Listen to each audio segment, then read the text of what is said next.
All right, welcome back. It's been a few hours. 2 or 3. Brisket takes a little longer than beef stew to cook. So I probably simmered my Bœuf Bourguignon for about 3 hours. And I'll show you closer later. It's right here. It's finishing simmering. I put the little pearl onions in it about half an hour ago, and now because this is ready, I am sauteing the mushrooms that will go in here. So as you see, I used 1 pound of mushrooms and 2 cloves of garlic. Put some butter in my pan. The heat is quite high because, as I explained for the mushroom duxelles in my previous video for the beef Wellington, mushrooms have a lot of water in them. So we want to render it. We don't want to water down the stew.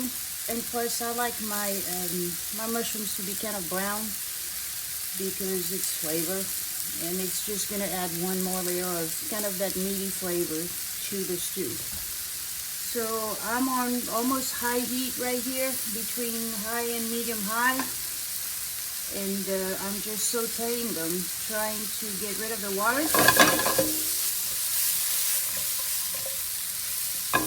And see, they're starting to brown nicely. I hope you can see that on the camera. But so I'm gonna keep on cooking them just like that before I add them to the stew.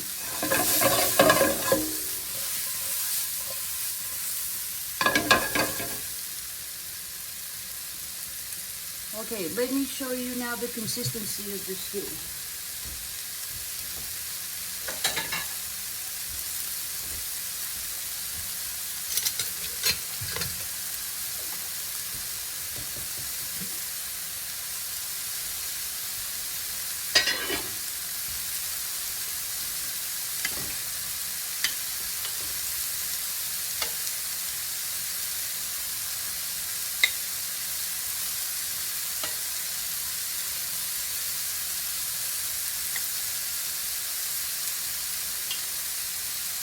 So the sauce is pretty thick.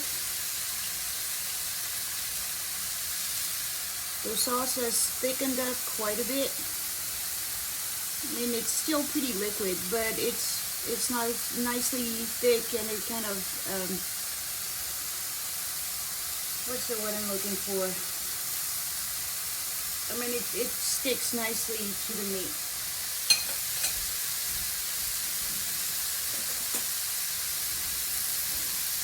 All right, now it should be tender enough that I can separate it with just a fork.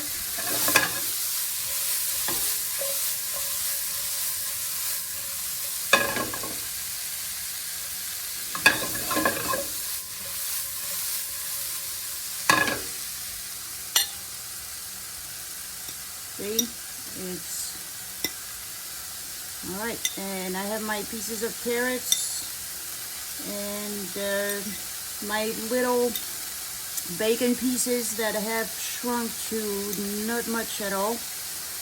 And I have not added any more salt or pepper.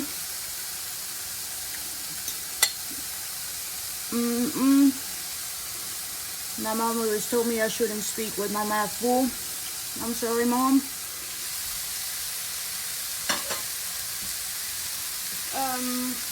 Yes, remember, let me swallow this before I talk to you.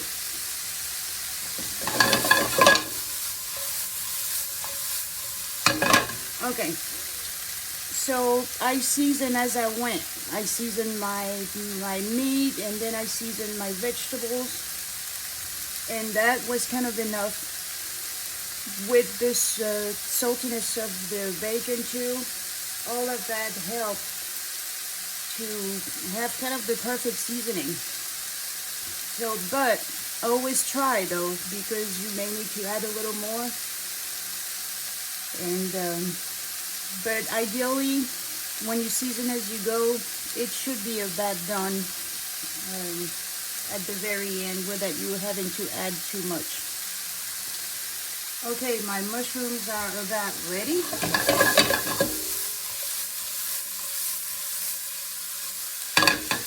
And all I'm going to do is add them to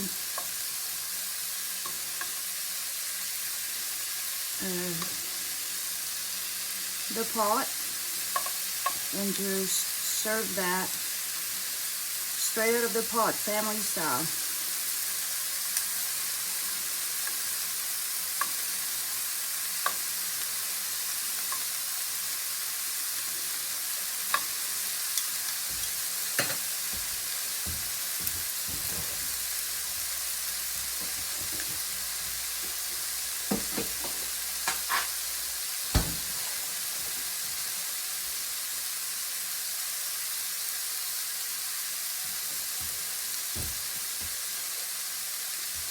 Okay, I also wanted to show you something about the beef Wellington. So this is about halfway through the Wellington,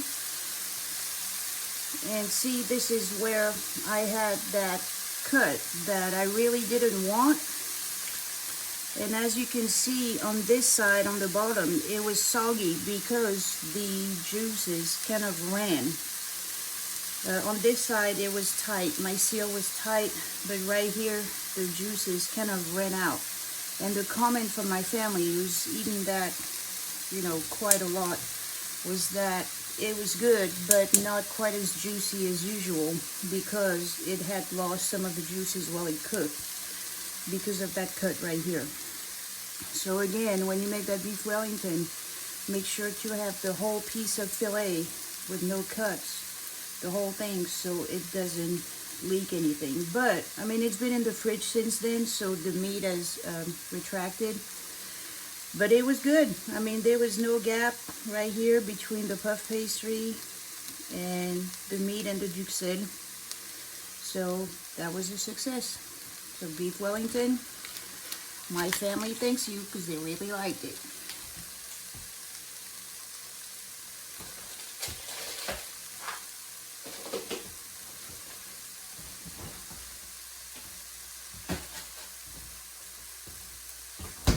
Okay, so I'm going to add those mushrooms right here.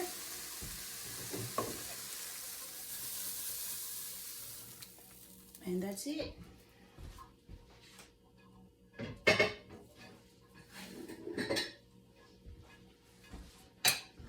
I'm just going to stir them here. I'm going to stir them in. And that makes with the carrots, although the carrots after 3 hours, they're kind of also melted in there. The pieces are not very big anymore.